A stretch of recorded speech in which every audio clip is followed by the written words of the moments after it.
자, 우리 298페이지 보면 이제 세 번째 평민. 그러니까 지금 이거 지난 시간부터 보면 이제 그 초기 복음주의 운동의 그 각 계층별, 이제 귀족, 뭐 평민, 그 다음에 이제 뭐 일반 사람들 이제 이렇게 나눠서 이렇게 이들이 이제 어떻게 이 복음주의 운동하는데 어떤 역할을 했느냐, 어떤 영향력을 미쳤느냐, 뭐 이걸 지금 얘기하는 거예요. 이걸 얘기하는 거죠. 뭐 그러니까 아직은 이 시기가 이렇게 이제 계층이 나눠져 있기 때문에 이제 이렇게 아마 이제 구분한 것 같아요. 그래서 그 계층별로 이제 뭐 평민이라면은 이제 뭐 귀족이 아닌 그 나머지는 이제 평민이죠. 그러니까 뭐 이 평민들도 보면은 이제 그 당시에 이제 그 복음주의 리더들 여기 나와 있죠. 웨슬레, 에드워즈, 뭐 휘필드, 뭐 로랜드, 테넌트. 그러니까 이런 그 평민, 이런 좀 지도층, 이런 지도층을 이런 평민 계층에 있는 사람들 중에서도 좀 꽤나 그 영적으로 리더십이 있고 뭔가 좀 지도자적인 그 자질이 있는 그런 사람들이 많이 이 활동을 많이 했고, 또 여러 조직, 그 다음에 다양한 그 기독교 분파에서 활동을 했다는 게 이제 이 책에서 잘 나와 있어요. 그러니까 요거는 그냥 읽어보면 되고, 이제 부르주아 이제 네 번째, 이게 노동자 계층. 이 노동자 계층은 사실 뭐 그 당시는 도시 빈곤층이죠. 도시 빈곤층. 그 다음에 도시 이제 막 그 어떤 도심 지역에 몰려든 좀 하층, 그러니까 평민보다는 좀 한 계층 아래고, 귀족에 비하면 뭐 한참 아래죠. 그러니까 이런 그 사람들이 보면은 306페이지 보면은 이제 거기 맨 위에 그냥 복음주의 자원자 정신의 선봉은 미국의 모든 교파와 잉글랜드 비국교였지만, 그렇지만 잉글랜드, 스코틀랜드, 아일랜드 및 캐나다 기성교회로부터 놀랄만한 지원이 있다. 복음주의 자원자 정신은, 이 자원자 정신이라는 게 뭐냐면 결국은 각 계층, 특히 아까 평민도 그렇지만 부르주아계, 이런 계층들이라는 여러 다양한 사람들이 참 자원해서 복음을 전하는 일에, 여기 보니까 강력한 대사회적 접근 방법, 복음주의 설교와 회심, 성화 및 교제라는 효율적인 능력과 직접 연결된다. 세상 속의 복음주의적 삶에서 자원자 정신은 미래 물결이었다. 그러니까 복음주의 여러 그룹들, 우리 귀족뿐만 아니라 다른 계층도 마찬가지예요.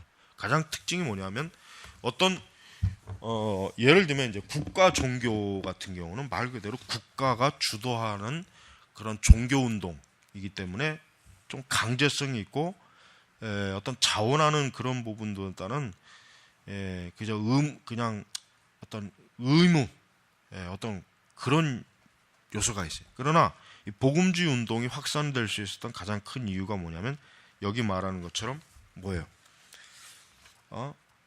하나님의 일에 자발적으로 나서는 거예요.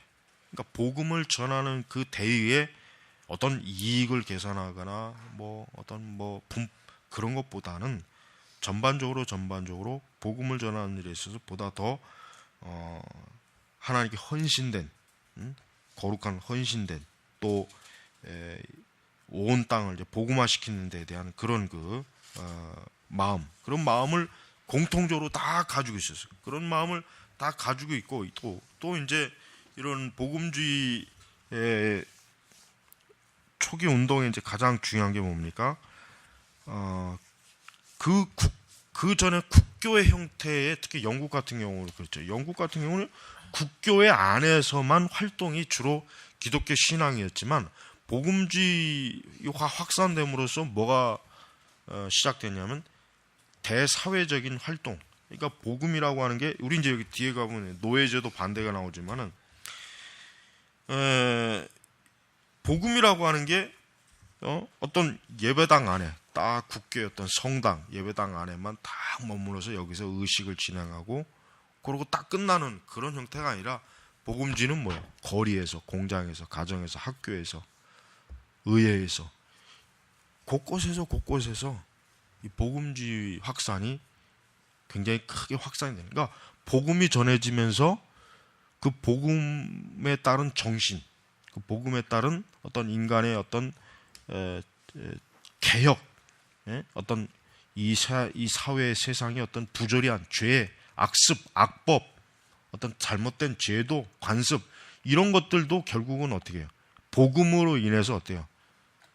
정리가 되는 거예요. 깨끗해지는 거예요. 그러니까 우리는 이런 부분에 대해서 우리가 사실은 좀 뭔가 우리가 생각할 게 뭐냐면은 사실은 우리가 이제 이 복음이라고 하는 게 이 사람들이 애초부터 복음주의 활동할 때 목표로 둔 게 뭐예요? 결국 영혼 구원이거든요. 복음을 통한 영혼 구원이었다고요. 근데 영혼 구원을 하다 보니까 결국은 복음으로 인해 변화된 사람들이 자기가 있는 영역에서 어떻게 보면 그리스도의 정신, 그리스도의 그 거룩함, 하나님의 영광 이걸 추구할까 하는 그런 마음과 그런 생각이 들면서 결국은 굉장히 뭐예요? 여러 모든 사회 각 계층에서 어때요? 확산이 되고 굉장히 좋은 일이죠. 그래서 이제 그 대표적인 게 바로 이제 노예제도. 5장에 보면 이 노예제도. 이 노예제도라고 하는 게 지금 우리가 관점으로 보면은 노예제도가 뭔가 뭐 이런 생각할 수가 있어요. 물론 지금도 물론 전 세계는 노예를 사고 파는 그런 그 어떤 굉장히 뭐라 그럴까 악습적인 그런 일들이 있죠. 자, 그러나 이제 이 시대의 노예제도라고 하는 거는 보편적인 거예요. 보편적인. 심지어는 뭐 에드워즈나 휴필드도 노예를 부리고 있었고, 그러니까 이 시대의 노예라고 하는 것은 보편적인 거, 보편적. 어떤 특별한 범죄 성격을 띤 노예가 아니라 그냥 노예라고 하는 하나의 계층이 아주 공식적으로 있던. 그런데 문제는 이런 복음주의 초창기 1세대 지도자들이 노예에 대한 그 실제적 그들의 삶, 그들의 상황을 볼 때 굉장히 노예가 참 이거 비참하구나. 저들이 과연 왜 저들이 노예라고 하는 어떤 그 틀에 매여서 저렇게 일생을 고통받고 고난받을까?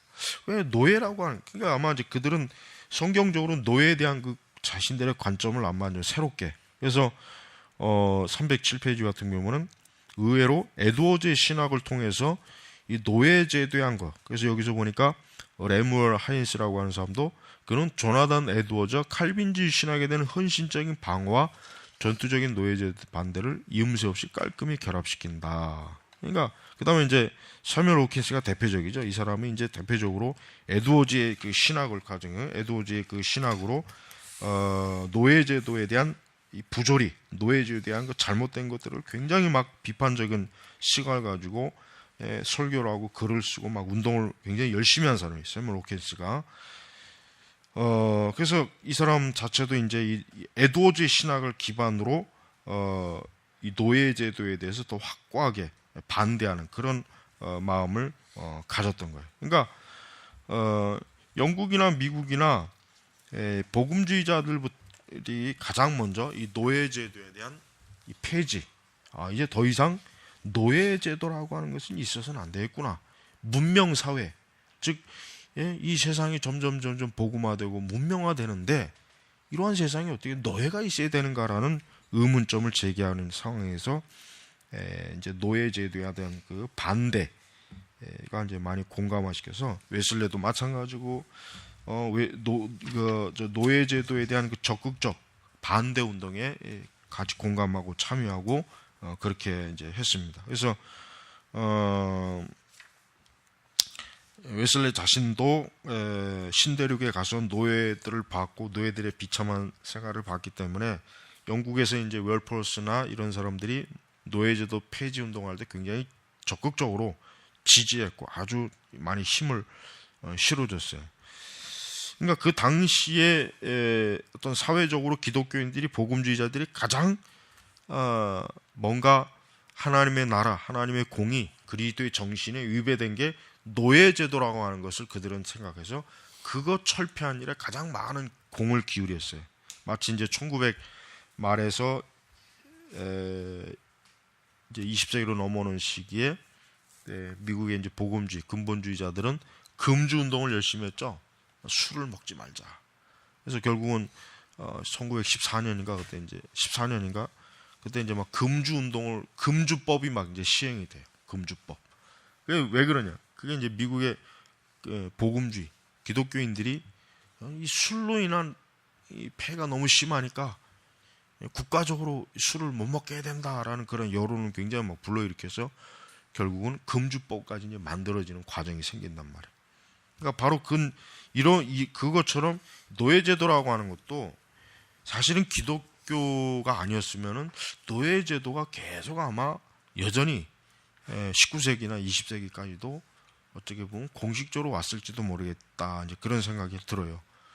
근데 이제 월포스가 이제 아주 단호하게 수십 년 동안 영국 의회 노예제도 폐지안을 계속해서 내고 또 실제적으로 그걸 위해서 부지런히 그가 여론 활동을 하고 사회 활동을 해서 결국은 그가 죽기 거의 일부 거의 뭐 죽는 그 순간에 이제 노예제도가 의회에서 제일 먼저 폐지되죠. 그게 이제 굉장히 나중에 이제 미국의 이제 남북 전쟁에도 영향을 미치고 노예방에 영향을 미치고 그 영국을 중심으로 이제 노예 무역이라고 하는 게 이제는 어때요? 금지되니까 그 당시 세계 질서를 주도하는 영국이 그러니까 어때요? 결국은 다른 지역도 많은 영향을 받아서 노예 무역이라든가 이런 게 점점 폐지가 되는 거예요. 그러니까 이와 같은 일들을 누가 하는가? 결국은 복음주의자들이 한 거예요. 뉴턴, 월포스, 그다음에 호킨스, 그다음에 또 누구야? 웨슬레도 강력하게 후원해줬고, 그러니까 이런 상황은 결국 뭐예요? 결국 복음이 전파되는 과정은 어때요? 확실히 우리 인간 사회의 문명과 사회를 어떻게 해요? 안정시키고 어떤 정의, 공의, 하나님의 의로움, 영광 이것들을 더 어때요? 좀 잘 이렇게 세우는 그런 역사가 있다는 걸 우리가 알 수가 있어요. 그래서 여러분 우리가 이제 아는 것처럼 월포스의 그 책 중에 그 유명한 책이 그 뭐예요? 그 우리나라 말로도 저기 뭐 도란노에서 번역을 했는데 참된 기독교인가? 근데 그 책은 우리나라에서 번역된 건 축약된 거예요. 원래는 더 두껍고 원래 그렇게 그런 책을 완전히 그 번역이 돼야 되는데 이게 축약을 항상 번역하는 게 문제예요. 그러니까 원전을 하면은 이제 두꺼우니까 안 읽는다 이 생각하셨죠. 그래서 이제 월퍼스는 그 책에 이제 그가 이제 말하는 게 뭐예요? 313페이지에 나와 있어요. 월퍼스가 이제 참된 기독교의 특성이 뭐냐?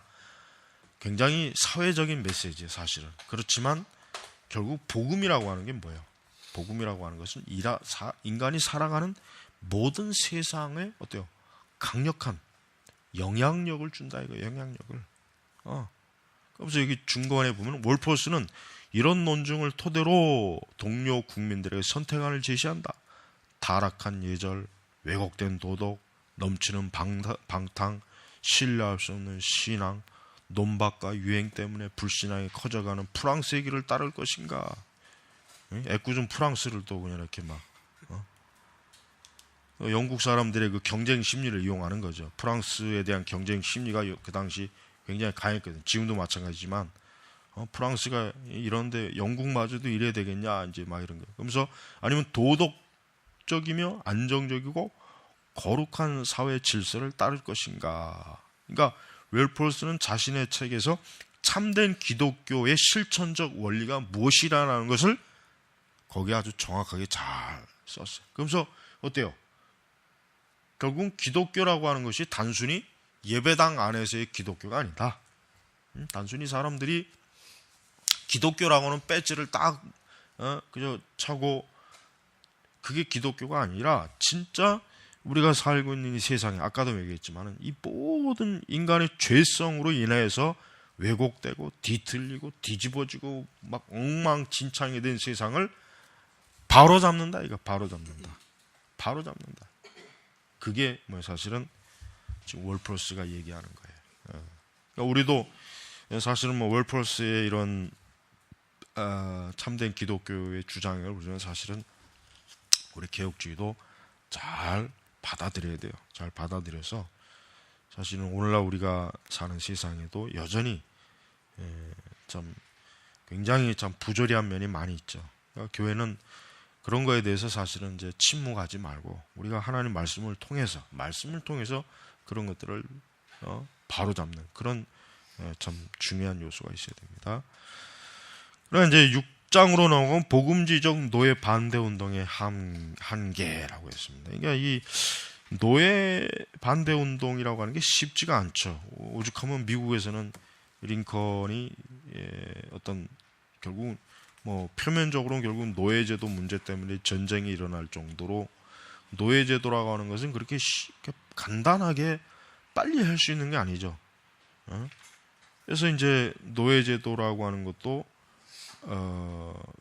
이것이 그냥 단순히 노예의 문제가 아니라 경제와 직결되는 문제, 사회와 직결되는 국가의 이익과 직결되는 문제이기 때문에 이 노예제도를 하루아침에 이렇게 다 폐지한다거나 그러기가 사실 굉장히 어렵고 또 노예를 가지고 있는 많은 그리스도인들이 있기 때문에 부유한 또 상인들이나 그러니까 그 사람들에게 있어서는 또 이 노예제도라고 하는 것이 노예제도 운동, 반대 운동이라고 하는 것이 사실은 또 그렇게 반갑지가 않단 말이에요.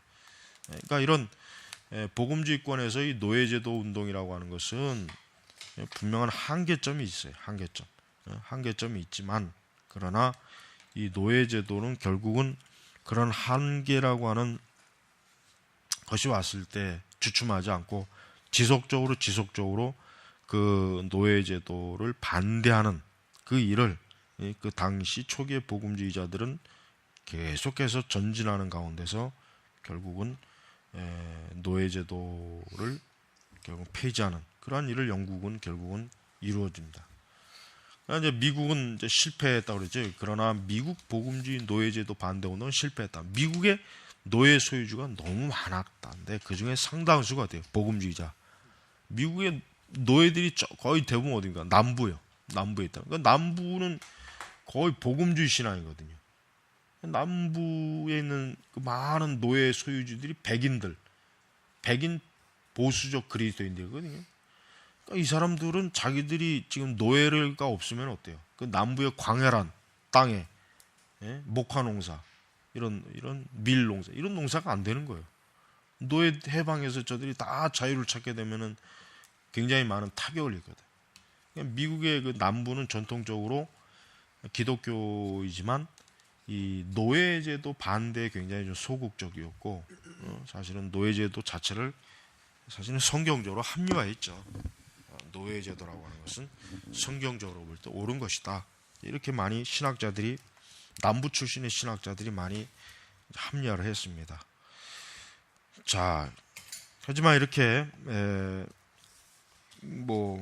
이제 이런 반대나 거센 도전이 있지만 그러나 이런 것들이 결국 시간이 가면서 노예제도의 그 폐지 정당성에 결국은 다 사실은 거의 대부분이 굴복을 하죠. 물론 이제 미국이야 1960년대까지만 해도 여전히 이 흑백 분리 노선이 좀 강했죠. 그러다 이제 그 인권 목사인 그 루터 킹이 이제 총 맞아 죽고 그걸로 인해서 미국 사회가 이제는 이제 인종 차별이라고 하는 거예요. 그러니까 노예 제도는 없어졌지만 그 노예 제도의 잔유물이 뭡니까? 인종 차별이란 말이에요. 그러니까 지금도 사실은 미국은 인종 차별이 계속 있어요. 지금도 미국은 흑인과 백인 간의 이 인종 차별이라는 게 여전히 있단 말이에요. 거의 대부분. 그러니까 그 갈등이 사실은 심해요. 그래서 어떤 사건이 일어날 때마다 폭동이 일어나고 그러잖아요. 자, 그래서 이제 세상 속으로 7장. 이 세상 속으로. 결국 복음은 세상으로 흘러가는 거예요. 그러니까 복음이라고 하는 것은 어떤 한 곳의 정체에 대해서 거기서 그냥 막 또 뭐라 할까 지지고 볶는 게 아니라 마치 물이 위에서 아래로 떨어지는 것처럼 복음은 결국은 어느 한 곳에 머물 것이 아니라 결국은 많은 사람들에게 복음이 전파되는 거예요. 흘러가는 거예요. 그걸 통해서 이 복음이라고 하는 것이 어때요? 점점 사람들에게 확산이 되고, 사람들에게 확산이 되면서 될수록 세상은 그 복음으로 인하여 변화된 사람들이 그 사회와 세상을 어떤 부분으로든 변화시키는 거예요. 이게 사실 뭐 기독교적 방식의 사회 변화예요. 그러니까 마르크스는 또 민중신학은 뭐 어떤 우리가 투쟁하자, 혁명을 일으키자, 뭐 한 번 그냥 확 뒤집어 엎자. 그들이 사회의 변화는 이거예요. 지금 우리 한국에서 이 좌파에 속한 이 기독교 목사들이나 신학자들이란 그 생각 자체가 뭡니까? 그들이 생각하는 것은 복음을 통해서 인간이 변화시킨 게 아니라 이 세상을 인위적으로 뜯어 고치자. 굉장히 겉으로 보기에는 적극적이고 굉장히 좀 활동성 있는 것 같지만 사실은 복음을 약화시키는 주장이라고. 복음을. 보네포도 마찬가지예요. 보네포의 주장을 좌파들이 잘 이용하잖아요. 보네포가 망상해졌죠. 미친 운전사가 운전하면 강제로 끌어내야 된다. 그러니까 그 보네포의 그 논리를 그대로 적응하는 거. 미친 대통령이 있으니까 끌어내다는 식으로. 그 얼마나 그게. 그러니까 보네포 자체는 사실은 전혀 이 추앙할 만한 인물이 안 돼요, 그 사람은. 근데 그냥 막 띄우는 거야.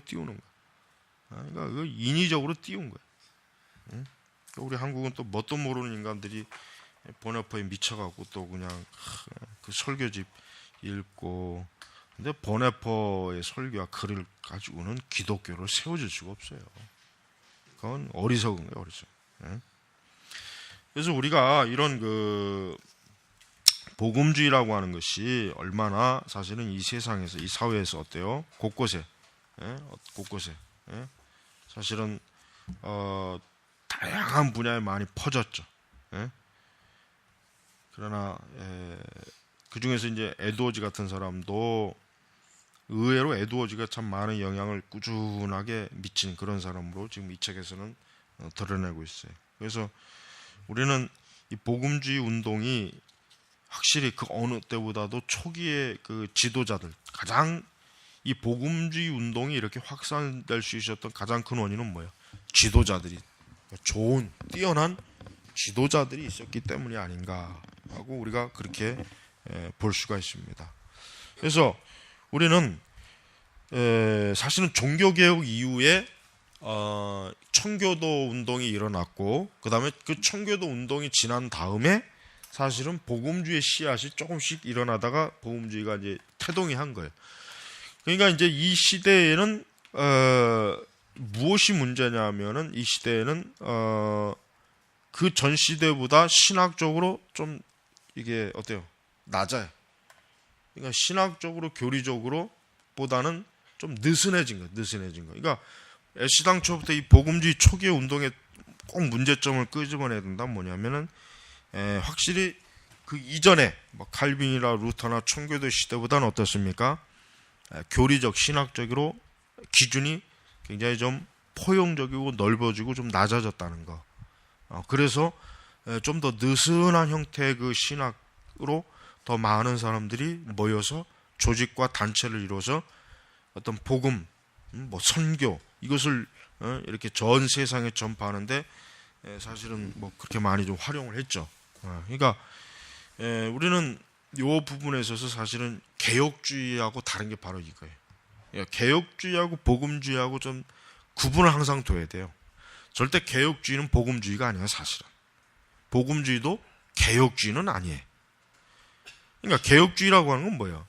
칼빈 시대부터 쭉 내려온, 칼빈, 그 다음에 청교도 시대도 쭉 내려오는 그 교리, 그 신학을 꾸준하게 붙잡고 있는 게 사실은 개혁파거든. 그러나 이 복음주의는 어때요? 복음주의는 청교도 이후에 좀 더 어때요? 좀 더 시야가 넓어지고 관점이 포용적이 되는. 그러니까 이 복음주의가 초기에는 별 문제 없지만 그 다음 세기 넘어가면 어떻게 됩니까? 복음주의가 교리적으로 타락해요. 교리적으로 타락하고 교리적으로 무너집니다. 그 벌써 이 초기의 그 씨앗이 어떻게 심어지느냐에 따라서 이렇게 다른 거예요. 그러니까 에드워즈 같은 사람, 뭐 웨슬레, 휘필드 이런 사람들이 복음주의 활동했을 때는 문제가 없었어요. 이 사람들은 워낙 교리에 있어서 확고부동한 사람이니까. 그러나 그 이후에는 어때요? 와해되는 거예요. 점점 와해되는 거예요. 그러니까 좀 더 막 그냥 넓은 그 마음을 가지고 여러 다양한 기독교 분파들이 막 중구난방하는 그런 시기가 이제 오죠. 그러니까 웨슬레 이후에 이제 본격적으로 그러한 현상들이 많이 이제 나타났습니다. 그리고 이제 정치적인 문제도 있죠. 왜냐하면 이제 여전히 그 시기는 저 신대륙 미국이란 나라가 공식적으로 나라를 세우기 전이에요. 여전히 영국 조지 왕의 신민으로서의 식민지 형태란 말이에요. 노예 문제도 웨슬레 같은 사람이 이렇게 적극적으로 물론 웰펄스를 후원했지만 그렇다고 해서 공개적으로 이렇게 하기가 어려워. 왜냐? 웨슬레는 전형적인 어때요? 식민지 시대 사람들이지 그럼 미국 사람이 아니거든. 그러니까 웨슬레는 1차적으로 영국의 이익, 영국 왕실을 지지하는 그런 성향의 사람이에요. 식민지나 식민지의 독립이라든가 식민지의 그런 것들을 지지하는 사람은 아니, 근본적으로. 그래서 이 복음주의 운동은 정치적으로도 어떻습니까? 정치적으로도 상당히 예민한 그런 관계 속에 사실은 복음주의가 들어가죠. 그러면서 이 복음주의 운동 자체가 어떻습니까? 복음주의 운동 자체가 좀 더 어떤 정치적 관점에서 보면은 좀 더 이 복음주의는 보수적인 면에서 조금 이렇게 좀 약간 좀 포용적인 방향으로도 이렇게 흐르는 그런 면이 사실은 많이 있어요. 그래서 우리는 이 복음주의 운동을 여러 각도로 우리가 평가하지만 사실 복음주의는 그래도 어쨌든 건전한 그리스도의 속죄, 대속, 복음의 원리를 그래도 최대한 존중했어요. 아주 그래도 잘 충실했다고 봐요. 이 정도만 한 것도 대단한 거예요. 그리고 복음으로 인하여 각 사회를 변화시키는 일에 복음주의자들이 굉장히 활동성 있게 살았고 일했다는 거. 이게 그 이후에 이제 신앙이 어떻게 됩니까? 이후의 신앙은 초기 그 복음주의 열정에서 많이 좀 죽죠.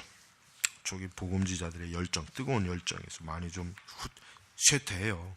그리고 이제 교리적으로도 막 좀 많이 포용적이 되고. 그래서 우리는 이 세상 속으로 들어가는 이 복음주의가 적어도 이때까지는 세상을 어때요? 복음으로 그래도 리드하는 시대였지만, 그러나 이제 그 이후에는 어때요? 세상이 교회와 복음을 리드하는 시기가 돼요. 그러니까 그래도 초기는 이런 우리 아주 좀 걸출한 복음주의 지도자로 있었기 때문에 그래도 가능했던 거예요, 그게.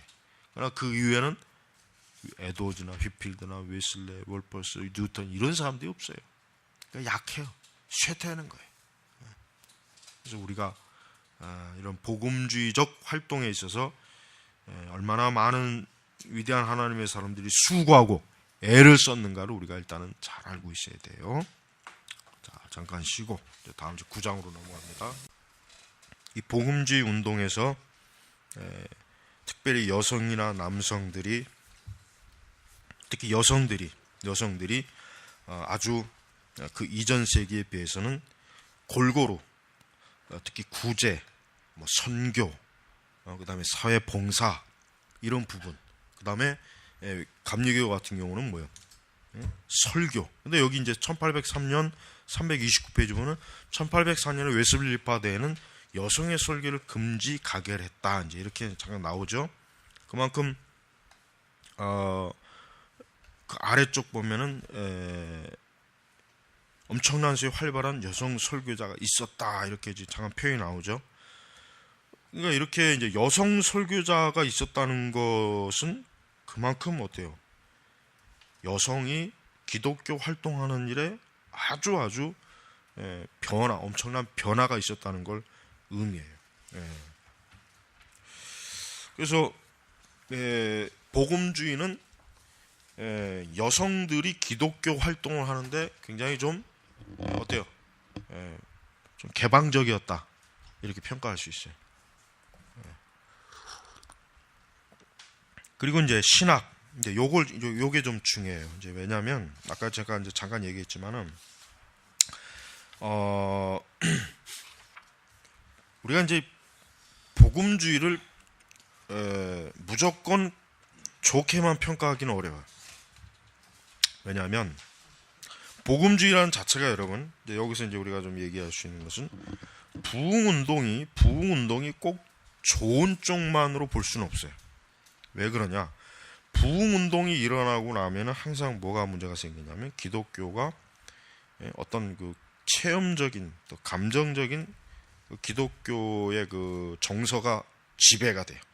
왜? 그 부흥의 기간 동안에 막 사람들이 회개하고 울부짖고 막 참회하고 또 밤새 기도회를 하고 막, 그러니까 그런 기운이 남으니까 신학이 어때요? 소홀해지는 거예요. 그러니까 부흥이 좋긴 해요. 부흥이라고 하는 게 어떤 각성이죠. 그러나 좋은 결과만 꼭 나오질 않아요. 부흥 이후에는 교파의 분열도 있고 신학적 견해 차이에 대한 분열이 일어나고 기독교가 어떤 정서적으로 감정적이 돼버리고 신학이 퇴조가 되고 교리가 약화돼요. 이게 부흥운동의 결과가 나쁜 건 이런 거단 말이에요. 사실 복음주의 운동이라고 하는 것도 말 그대로 개인이 복음을 체험하는 거예요. 복음주의 운동이라는 건 쉽게 얘기하면 각 개인이 복음을 체험해서 그 복음으로 구원받고 복음으로 하나님을 알게 되는 것을 복음주의 운동이라고 하는데, 그게 좋긴 한데 그러나 교리를 약화시켜요.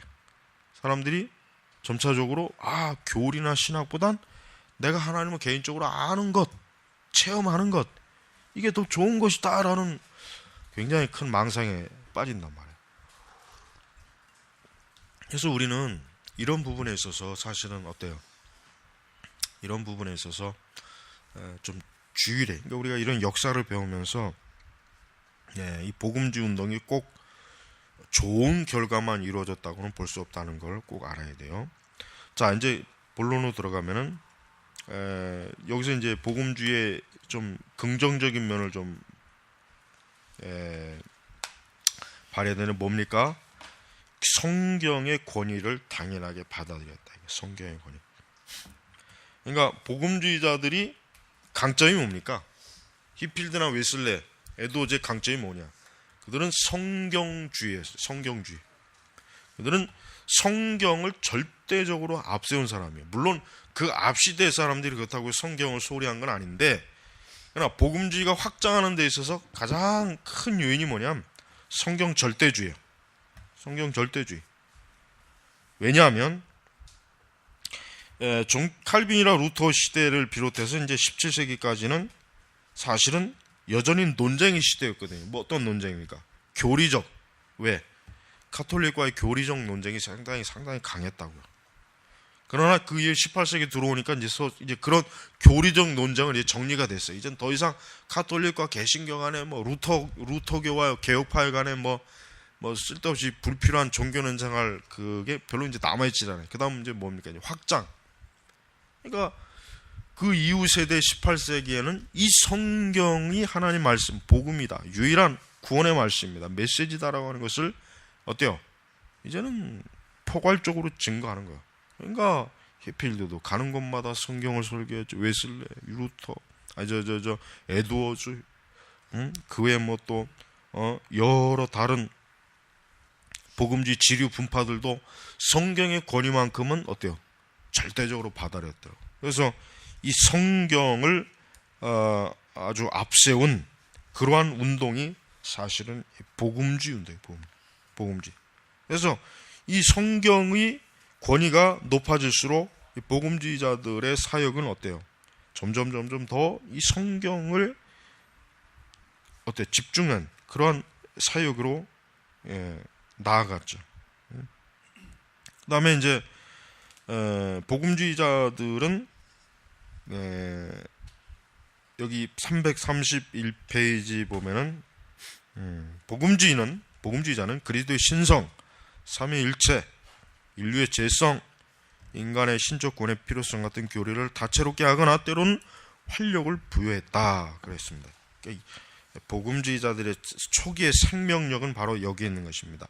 이러한 교리가 그저 딱딱한 신학자들의 어떤 논쟁적인 주제가 아니라 이것이 실제 각 성도들에게서도 절대적인 생명의 교리다 이거예요.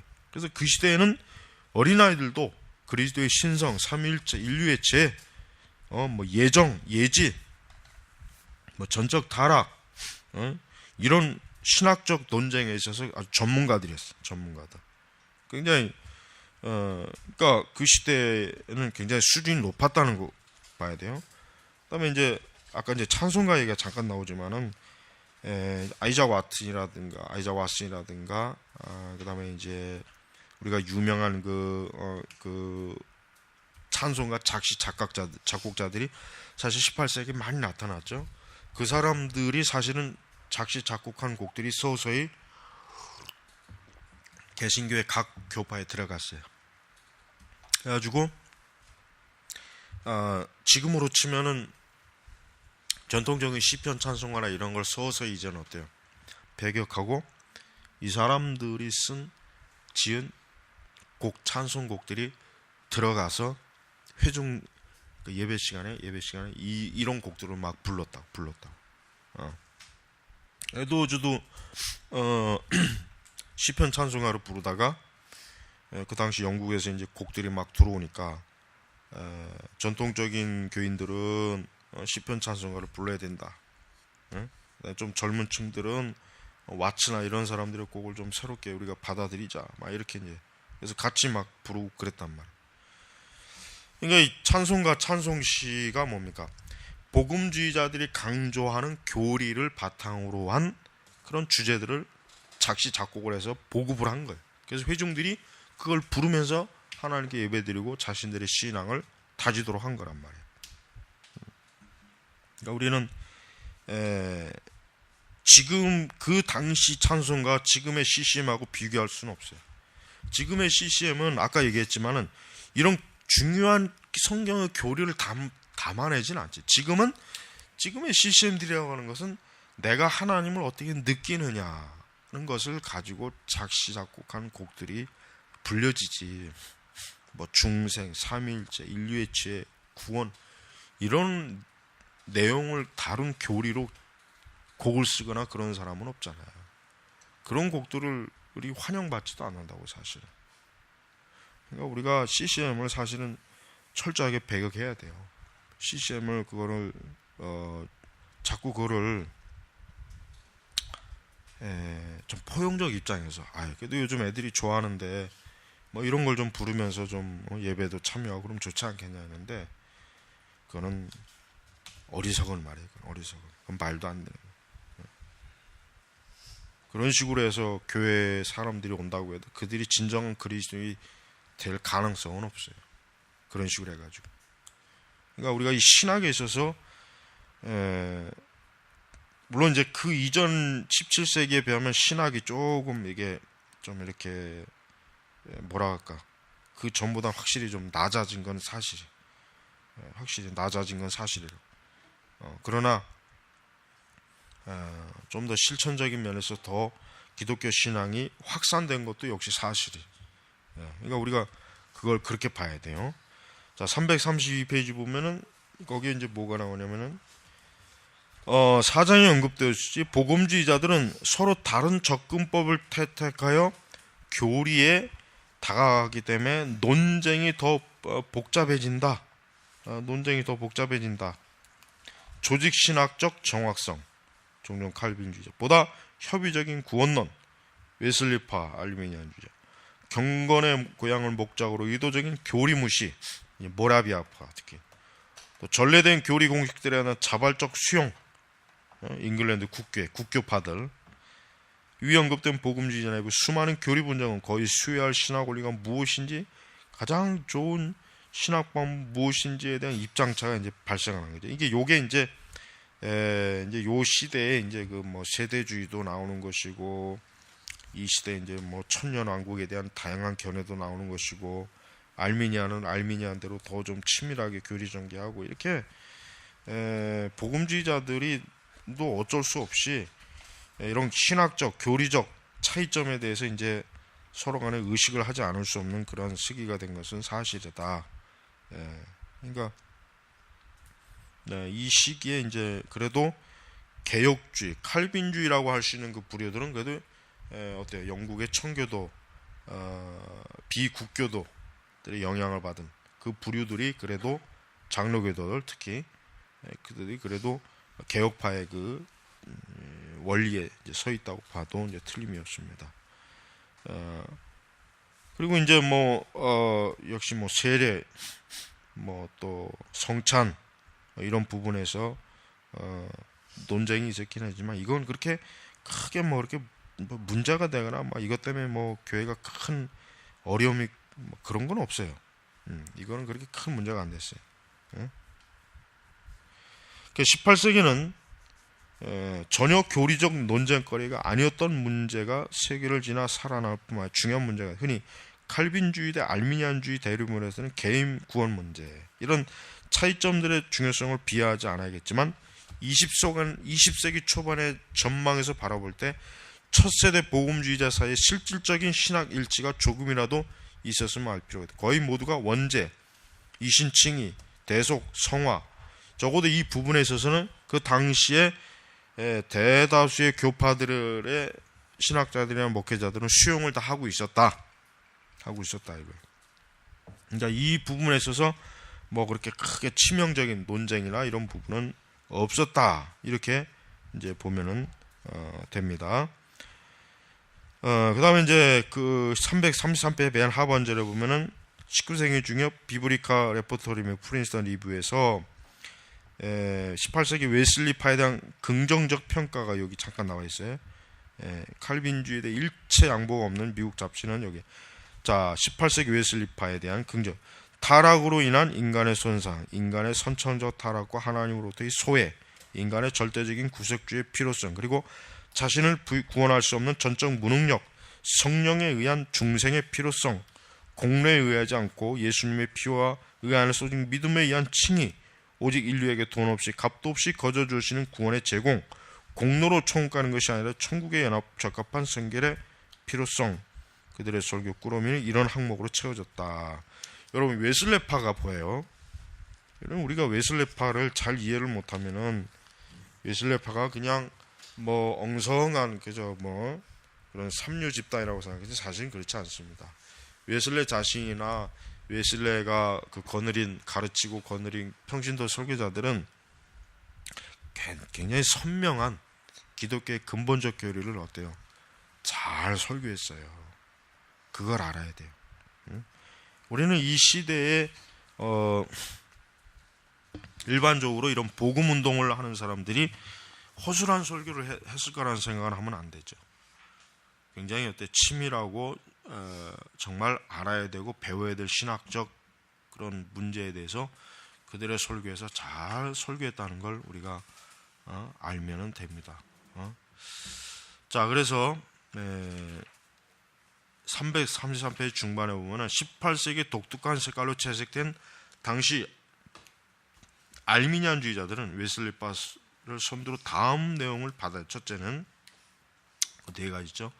그리스도 안에서 은혜는 모든 사람을 위한 구원의 길을 열었다. 이게 알미니안주의, 모든 사람이고, 하나님의 선행은 은총에 앞서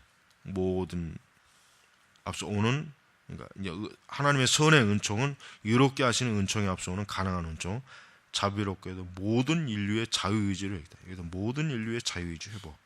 인류가 자유의지를 통해서 하나님을 선택할 수 있는 바로 그 동일한 자유의지가 신자인 인류를 그리스도로부터 타락에 빠질 수 있게 한다. 이게 굉장히 좀 아주 전형적인 알미니안주의. 성령 안에서의 교제가 이 땅에서 그리스도의 완전함을 인도할 수 있다. 완전주의. 그러니까 이제 당시에 그 웨슬레가 그 웨슬레파가 알미니안주의자들이 이제 가르쳤던 내용을 지금 요약을 한 것입니다. 이게 이러한 그 알미니에스의 주장은 우리가 초기에 그 휘필드하고도 논쟁이 많았고, 그래서 이 논쟁을 통해서 이제 웨슬레파는 웨슬레파대로 더 자신들의 알미니안주의에 더 깊이 빠져들었고, 칼빈주의는 칼빈주의대로 역시 칼빈주의 원리, 즉 종교개혁자들 중에 가장 좀 칼빈과 같은 그 아주 주도적인 그 사람들이 가르친 신학에 더 철저하게 나름대로 뿌리를 내리는 무리내지를 썼습니다. 이게 우리가 아는 바와 같이 이렇게 이제 18세기는 뭐 어떤 교리 문제 가지고 뭐 국가적으로 뭐 이렇게 뭐 서로 싸우거나 그런 건 아니지만 역시 개개인 간의 교리 논쟁은 있었고, 또 알미니안이 확실히 뭡니까? 웨슬레파를 중심으로 해서 굉장히 강하게 뿌리를 내렸다. 굉장히 강하게 뿌리를 내렸다. 이렇게 알 수 있어요. 웨슬레 자신은 생전에 자신의 알미니안 교리에 대한 확고한 믿음을 가지고 있었고, 그래서 휘필드와의 그 논쟁에서도 웨슬레는 조금도 물러서지 않고 자기의 그 주장을 분명히 했습니다. 그래서 우리는 이제 칼빈주의와 알미니안주의의 이 관계가 복음주의 초기에 사실은 굉장히 긴장을 나타내긴 했지만, 그래도 우리가 웨슬레주의를 사실 알미니안주의라고 폄하할 수는 있겠지만, 그러나 막상 이제 또 웨슬레 설교를 읽어보면은 그 알미니안주의를 뭐 그것의 주도적인 설교의 내용이라기보다는 확실히 뭡니까? 죄를 회개하고 그들이 그리스도께 돌아오는 것, 그리스도를 바라보는 것, 그러니까 이런 아주 인간의 영혼 구원의 중요성을 굉장히 강조를 많이 했어요. 웨슬레가. 웨슬레가 이제 아마 그러기 때문에 그가 이제 순회 사역에서 많은 열매를 맺었다고 보는 것도 사실은 틀린 말이 아닙니다.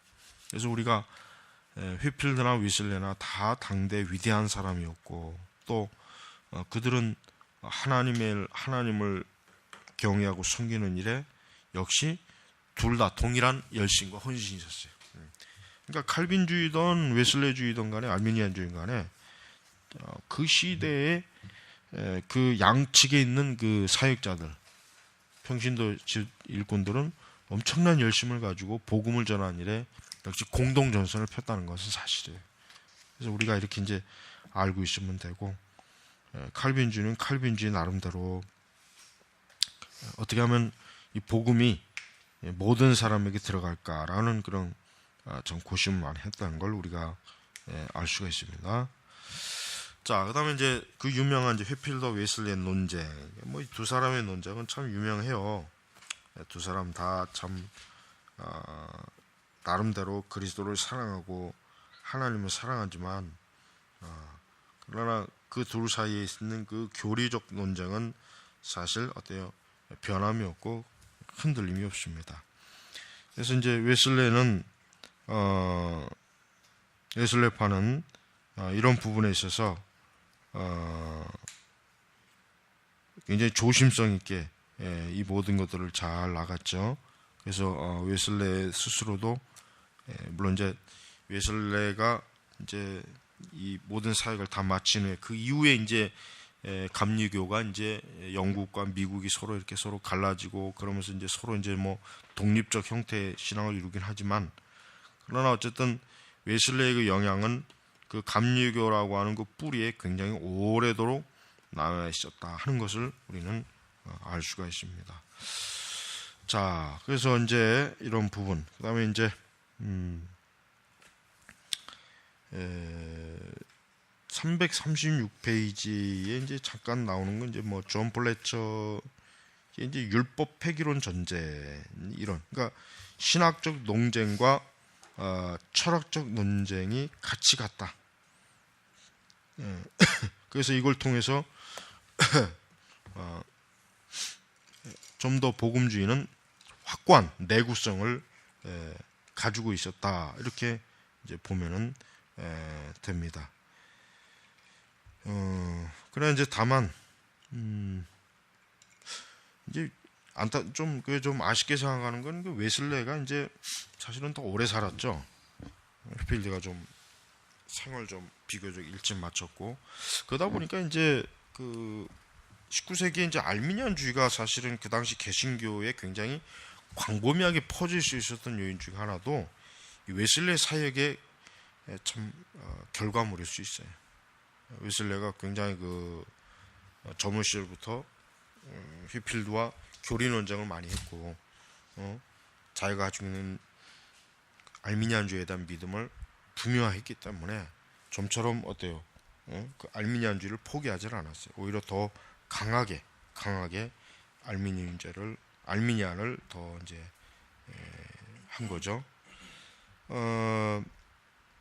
그리고 이제 에드워즈에 대해서도 이제 웨슬레는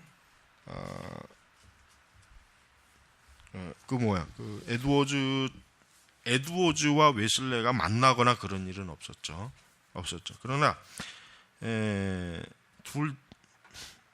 웨슬레 자신도 에드워즈를 알고 있었고 또 에드워즈도 역시 웨슬레에 대해서 모르는 바는 아니었어요. 그러나 둘 사이에 서로 만난 거는 사실은 없습니다. 자, 이렇게 이 복음주의 초기 지도자들과 그들의 활동 속에서 복음이라고 하는 그 진리, 그 신앙적 진리가 더 선명하고 더 분명하게 나타나는 것, 이런 것은 참 한편으로 좋은 거라고 생각할 수 있습니다. 좋은 거. 물론 그 19세기 이후에 중반 이후에 이제 교회가 이제 이렇게 좀 더 좀 더 교리적 체계로 확실하게 쓰지 못한 게 좀 아쉽긴 하지만 하여튼 그래도 의의는 있다 이렇게 알 수가 있습니다. 자, 338페이지 보면은 에드워즈 종교적 감정에 관한 논문, 신앙과 정서 그걸 얘기하는 거죠. 웨슬리와 다른 점이 전혀 없다. 은혜롭고 건강한 감정은 그리스도의 실천으로 행사되고 열매를 맺는다. 감성은 주체인 성도에게 함락되어 능력을 행사함으로 실천적 의지다. 실천은 보편적으로 기독교 원리에 부합하고 기독교 원리에 인도된다. 따라서 감성이 그리스도의 삶의 실천이며 과업이 되어야 한다는 뜻이다. 이와 같이 웨슬리 초창기 설교 테마에도 에드워즈와 무슨 내용이 없다. 대체로 그리스도는 따라서 모든 그냥 그대로 경험하는 것이 아니라 함께 그리스도인을 경험한다. 그분의 은총으로 예수님 안에서 구속을 통하여 공짜로 이렇게 되며 예수 그리스도를 통한 화평, 영광, 소망, 즐거움 이 모든 것들을 누린다 이렇게 했습니다. 찬송가의 문제는 뭐 이제 아까 다 얘기했지만은 활발한 찬송가 작시 작곡가들이 많았어요. 그 중에서도 대표적인 게 이제 웨슬레의 동생이죠, 찰스. 이제 이 복음주의 초창기의 하나의 특징이라면은 그 이전에 그 예배 엄격성을 좀 많이 푸는 것. 특히 이제 영국 같은 경우는 국교의 그 엄숙한 예배 의식이 많았거든요. 그 엄숙한 예배 의식에서 탈출해서 막 자유롭게 찬송을 크게 부르고 뭔가 좀 이렇게 의식이 아닌 막 좀 자유롭게 예배당에서 자기가 노래를 그러니까 찬송을 부르거나 심지어 박수도 쳤어요. 박수 쳤고 그러니까 이런 그다음에 이제 강론 자체도 그 카톨릭 무지한 강론이 아니라 역시 명확하게 자기들이 알고 있는 그런 부분에 대해서 찬송가가 조성되어진 거 이런 것들은 굉장히 어때요? 좋은 의미라고 할 수 있는 거예요. 좋은 의미. 그래서 우리가 이런 부분에서 이제 알아야 두고 그래서 여러분이 이제 참된 신앙이라고 하는 거 이제 끝까지 이제 끝에는 이제 뭐 그냥 결론 부분이에요. 이제 그리스도의 체험 이 부분 이제 이렇게 잠깐 나와서 이제 결국은 하나님께서 이루시는 그 거대한 복음주의의 그 초기 물결이 어떤가를 우리가 이제 봤습니다. 다음에는 이제 복음지 확장 2권을 가져와서 이제 2권을 이제 또 최대한 한번 2권도 이번 학기로 한번 다 끝내보는 그런 방법을 해보겠습니다. 자, 기도하겠습니다. 하나님 아버지 감사합니다.